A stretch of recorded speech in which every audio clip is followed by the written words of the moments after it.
Kurt, that is an excellent one. Thank you. I could live without cleats. Yeah, that's probably the greatest invention of our lifetime. But right now in my life, I'm not feeling it. I feel I could live without it. Think Yiddish, dress British. They're coming back in the younger generation, John. One of the things in my shower. You strike me as that kind of guy. She conditioned her hair with mayonnaise. I think at one point, and this is going to shock the world. It fucked itself? Yes! A 1 and a 2 and a 3 and a 4. It's time for Smart Drivel at your door. That's all the rapping I'm going to do today. Hey, let's get on the way. Hi, everyone. Kurt Schneider here, co-host of Smart Drivel. And I'm Jon Ellenthal, co-host of Smart Drivel as well. What a coincidence, Kurt. Yeah, we're both in the same room. We're both co-hosts and we're both hosting. We have a lot in common, Kurt. Not sure what we're hosting, by the way. Well, I think we're hosting an episode of Smart Drivel, Kurt. But do you host an episode? Shouldn't you host a person?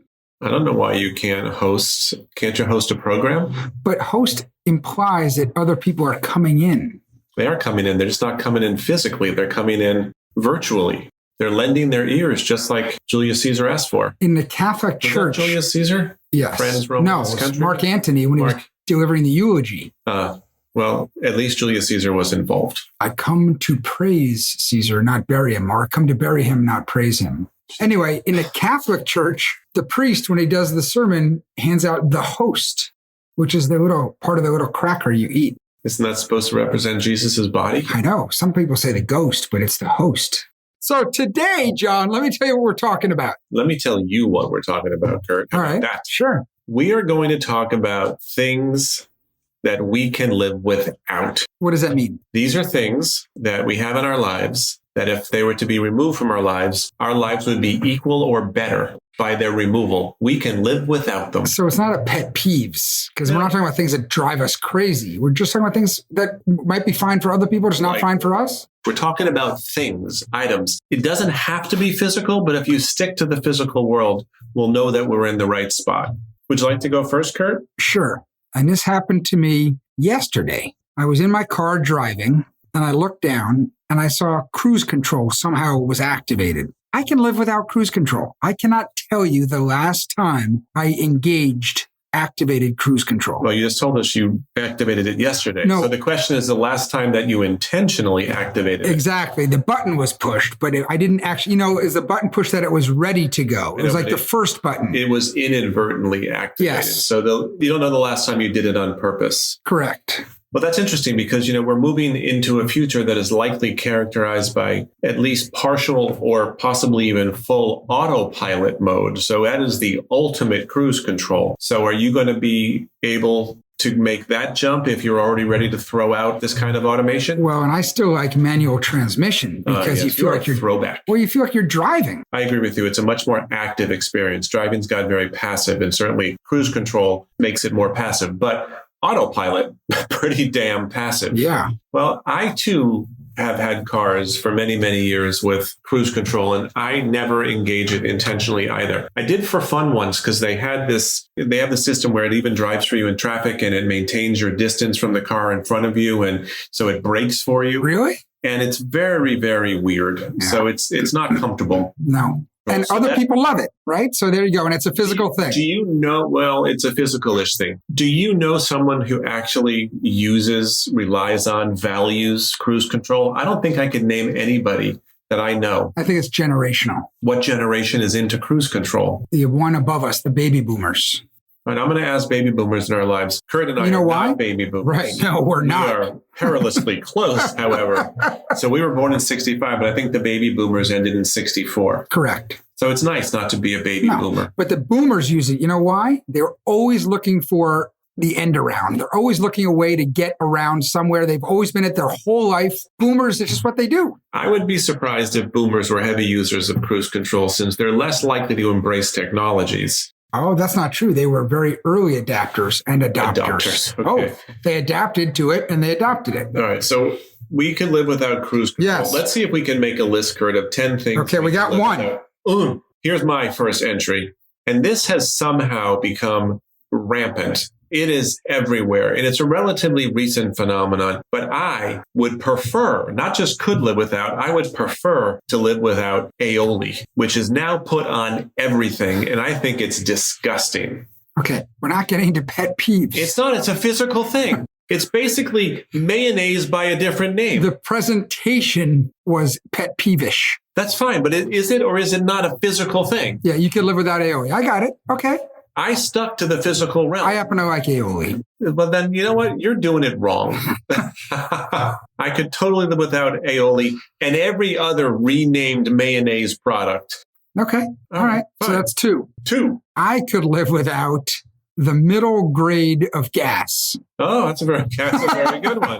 That's a very good one. Have you ever used the middle grade? No, I actually feel compelled, even with a lease car, to get the best grade of gas, which probably is a complete waste, especially since... And a rental car, you're using the lowest level. You know what they say, you never wash a rental car.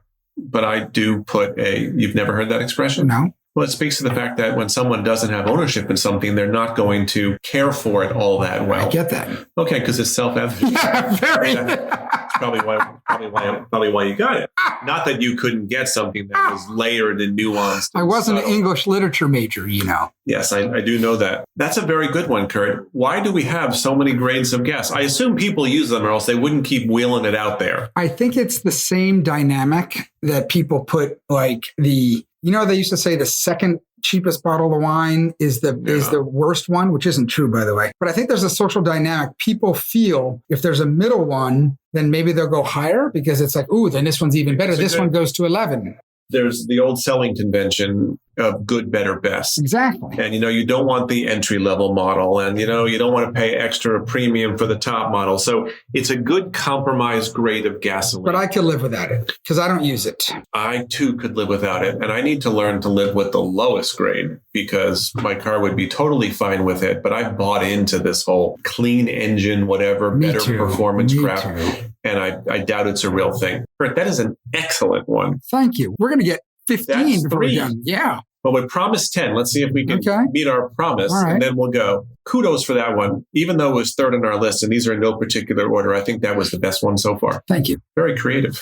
I could live without, and in fact have been living without, like the rest of the world, without suits and ties. Ooh. I mean, I used to put on a suit and tie, as you probably did as well, and many others, every day and went to the office. And I cannot remember the last time I put on a real suit that wasn't for like a wedding, because not only is it not a required custom anymore, who the hell would want to get dressed up like that? And the ties, even your shirts, ultimately, as they get dry cleaned more and more, the neck gets a little tighter. Yeah. And then you feel like you're being choked to death. So interesting. I don't totally agree because I think having the aspiration to a suit and a tie, to have it there, you aspire to something really cool, you'd wear it. However, where I do agree is what we'd had in business casual pants. We don't need those anymore, right? The pants that you got that were not suit pants, but they weren't casual pants. They're in betweener. I probably have 10 of these. Hello. I'm going to throw them all out. I don't know why I said hello. I don't need them.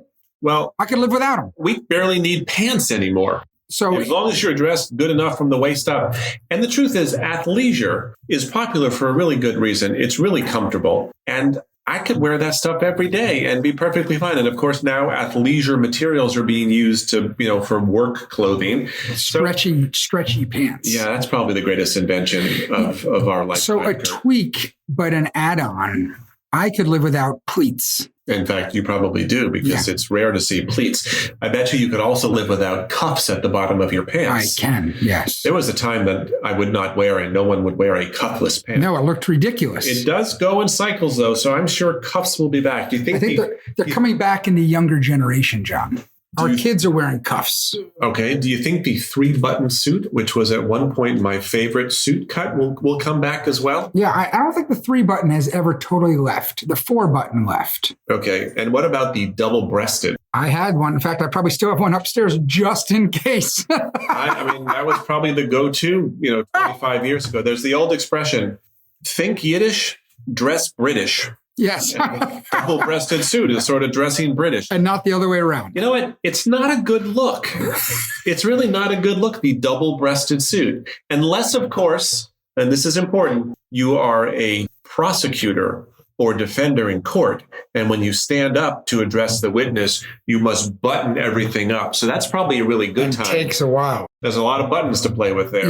I always thought I had made it when I had a suit or a blazer, John, where you could unbutton the buttons on the sleeves. Yes, that's a finer kind It means I made it. Yeah, I used to like wearing suits. I mean, it was a good vibe, but it holds no interest to me whatsoever right now. That being said, I do walk around on weekends casually in my tuxedo. So just to add to the whole apparel thing. Dickies. You could live without Dickies. Yeah, but everyone could. You're right.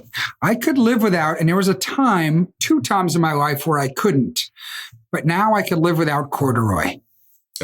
It's getting to be that time of year where corduroy starts to show up. I had the wide whale corduroy pants. You don't need that. But I like a nice corduroy pant. It's like on a crisp November day. Yeah. It's a little warmer. It's a very soft material. I don't know about the wide whale cords. Yeah. That's a whole different animal altogether. But I think a nice fall, it's an autumnal thing. I get it. And I used to like it a lot. And there's been many times I lived, but right now in my life, I'm not feeling it. I feel I can live without it. If you look carefully at a cornucopia, you will see corduroy in there. I bet you in between the gourd and the other gourd. Yes. And the other gourd.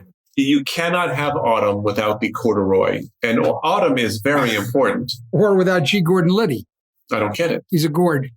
Oh, gosh. That was, wow. I think he just passed away, by the way. He did. You know what? I remember he came to talk to us when we were freshmen in college.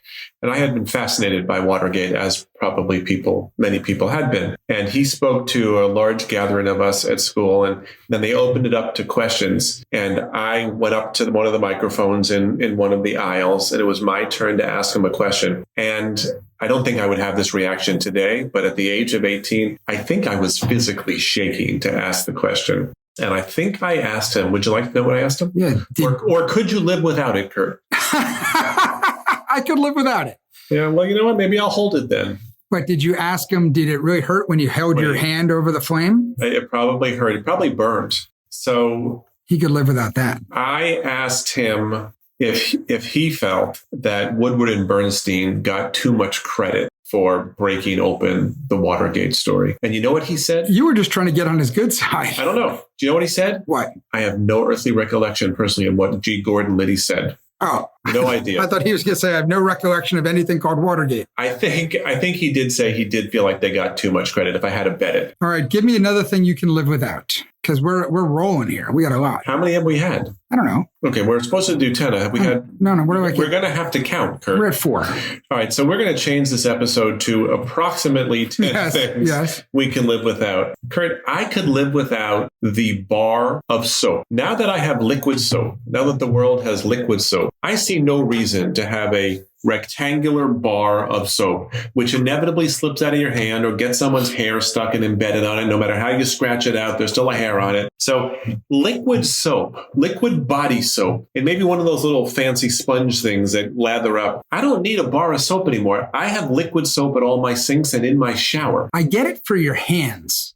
But for the shower, still a bar of soap to scrub up? I know, but you end up getting, you put it on your underarms or on your chest and you get hair stuck in it. But how many times are you in the shower and you don't have the washcloth or one of those spongy things and you're using that gel and it's getting all over you? I have one of those spongy things hanging off one of the things in my shower. You strike me as that kind of guy. And I bought it at Bed Bath & Beyond, and it comes in some beautiful pastel colors, Kurt. And did you have soap on a rope, too, when you were a kid? I never had soap on a rope. What was that, Leatherman? No, what was it? Yeah. Not Leatherman. It was old leather, old English leather. Well, there was Irish Spring where the man with the little penknife would cut the soap open. Yeah, but this was like old English leather. It had a musky smell. Yeah, musk, not a good smell. No. I could live without musk. No. In fact, I could live without cologne altogether. When was the last time you actually put something perfumey like a cologne on your body on purpose without walking through a department store and having someone spray you when you weren't looking? It had been about 35 years. And then this summer, yes. You actually put on cologne? We're not going to explain or ask why. We're just going to leave it at that because I'm truthful in my answer. So yes. I would like to double down, do a double dip and add soap to my soap answer, cologne. I see no purpose. And people who wear cologne, have no idea how to put on just the right amount. Well, there's only no cologne and way too much cologne. By the way, that's why it was invented, though. To cover up the fact that we smell. Yeah, we didn't shower. Right. And it's from Cologne, Germany, where people smelled a lot worse. It's not from Cologne. It's not true. They do not smell any worse when they're unbathed in cologne. So I want to stay in the shower for a second. Okay, Kurt and I are in the shower. I could live without the separate conditioner bottle. Huh. So, conditioner is a good thing, but now that they have it, it only came in about 15 years ago that they said, hey, let's put 2 in 1. Shampoo and conditioner, 1 bottle. It's all I need. Okay, that's a little American ultra conveniency for me. Yeah. They are different products. They do serve different purposes. For example, I do have separate conditioner in my shower. Of course you do. I don't use it every day, though. I don't know that your hair needs to be. In fact, 3 times a week. I doubt your hair needs to be even shampooed every day. But, Americans are ultra clean in that regard. We go too far. But if the shampoo and conditioner were mixed in the same bottle, I would not have the option to use conditioner less frequently than I use shampoo. I think then where would I be? It's a softer grade when it's mixed, so you can use it every day. How do you know that? You're just making that up. I dated a woman once. And she told 2 friends and so on and so on. She conditioned her hair with mayonnaise. Oh, God, really? Yeah. Did a lot of bugs fly around? A lot of people do that. They also put mayonnaise in chocolate cake to make it more moist. It's a utilitarian thing. Mayonnaise is the middle utilitarian infielder of condiments. And I know you hate it. Here's what I would like to know. Yes. Are you prepared the next time you take a shower to condition your hair with aioli? No, because we can live without it. So I think conditioner is a good sometimes thing. And for that reason, I'm not with you. Okay. I'm sure I could live without it, but it wouldn't make my list of approximately 10 things. Okay. How about this? Yeah. I could live without hundreds of throw pillows. Throw pillows. There's what is? Throw pillows. Yeah, I could live without that. Give me 2 pillows in the bed and give me just the pillows that come with the couch. I think the whole thing's a sham. Ba-dum-bum. That was good. Thank you. Yes. Yeah. They're for decoration. They're not necessarily for use. I understand it, but you end up just throwing them off. Then you put them back on. I know. It's ridiculous. I do the same thing with all my stuffed animals every morning. Yeah, I'm sure you do. All right, give me something else. I believe that the vast majority of U.S. households has this particular item. It's a kitchen appliance. Mm-hmm. If you told me the penetration of U.S. households was 80% of this item, I believe it. It is the crock pot. And it's a wonderful idea. You put all the crap in the morning, it slow cooks safely, you get home or at the end of the day, and dinner is ready. I have had a crock pot probably my entire adult life. I don't believe I've ever cooked anything in the crock pot. And for that reason, as much as I have flights of fancy about what I might put in my crock pot, after 30 plus years of not using it, I think I conclude that I can live without it. I can live with that one too. People love it. They swear by it, but I don't even have one. I think if we went through have one? No, I bet you if Would you like mine? I got 2 fondue pots. Very popular. 2. The 70s are calling. They want their fondue pots back. They're like orangish yellow enamel. Of course perhaps? They are. And do you have the skewers? Of course I do. How many little pokers or tines do you have on Probably the skewers? 6. Oh, it's 3 tines. Yeah. Like Trident, like Poseidon. It does go back to Poseidon. Yes. Yeah. Everything does. Yes. All right. So I will tell you what I can live without. As we approach our promise of approximately 10 things we can live without. Are you ready for this? Oh, I am. Male nipples. What? I mean, it does raise the question of why do men have exactly. nipples? I can't think of the biological purpose of the male nipple. Do you think there was a time when men lactated and we evolved out of that? I'll tell you what I think it is. By the way, in full disclosure, that came from a listener of ours. Are you the one that has three nipples? No, but there are people that do. No. I think at one point, and this is going to shock the world, but there wasn't Adam and Eve. There wasn't? Nope. There was one being that was multi-gender or both gender, kind of like David Bowie and Ziggy Stardust. And I think over time, that one being separated, bifurcated into 2. Let me ask you this question. Yes. If there was one being that was omnisexual, how did it reproduce to produce a second being if they were not a man and a woman? It self-impregnated? Yeah. It fucked itself? Yes. Wow. Yeah, and that's why some animal out there said, hey, Ziggy Stardust, go fuck yourself. And it did. And maybe that's when you're in New York and everyone yells that. They're actually just asking you to sustain the species. And that's how it happens. I'm sure I've mentioned this to you before because it usually comes up within 10 or 15 minutes of me meeting someone. But did you know that men can lactate? Yes. And if you were to smoke an excessive amount of marijuana, one of the consequences or side effects of that is male lactation. Does the little baby get high? There is no little baby, Kurt. Just because milk comes out of your nipple doesn't mean there's a baby. So I can live without male nipples. I'd like to say something that I think you're going to disagree with and I think is controversial, something that I can live without. Okay. I understand if you want to have a convertible and on a beautiful day, you can open the roof and enjoy being outside. Yes. However, the sunroof, I could live without the sunroof. People don't open their sunroofs. I do. And actually, the moonroof is the one that opens. The sunroof is the one that doesn't open. What do you mean? Saying the sunroof is actually something that doesn't open, doesn't slide open. The moonroof slides open. Once again, I'm like, what do you mean? So if you open it during the day, it is a sunroof. No. If you open it at night, it's a moonroof. It's always a moonroof. I think it's dictated by the time of day. Okay. I use the moonroof / sunroof open quite often. Do you open your side windows as well? A lot of times I just use that. And so you open it, and what's the situation when you would open it? I'm listening to Air Supply, and I'm all out of love. And I'm so lost without you, and you want to share that with as many people near you as possible. I could live without, there's a bit of a pet peeve, but I could live without Piano Man by Billy Joel. Huh. I think I've hit my quota. You that is a pet peeve. Is it? It's not a pet peeve. It kind of sounds like one, Kurt. No, I'm not saying I don't like it. I'm just saying I can live without it. I've hit my quota. The Eagles, I don't like. Piano Man, I liked at one point. I've just hit my quota, so I can live without it. How do you feel about Captain Jack? Captain Jack's okay. You seem to have a problem with long songs.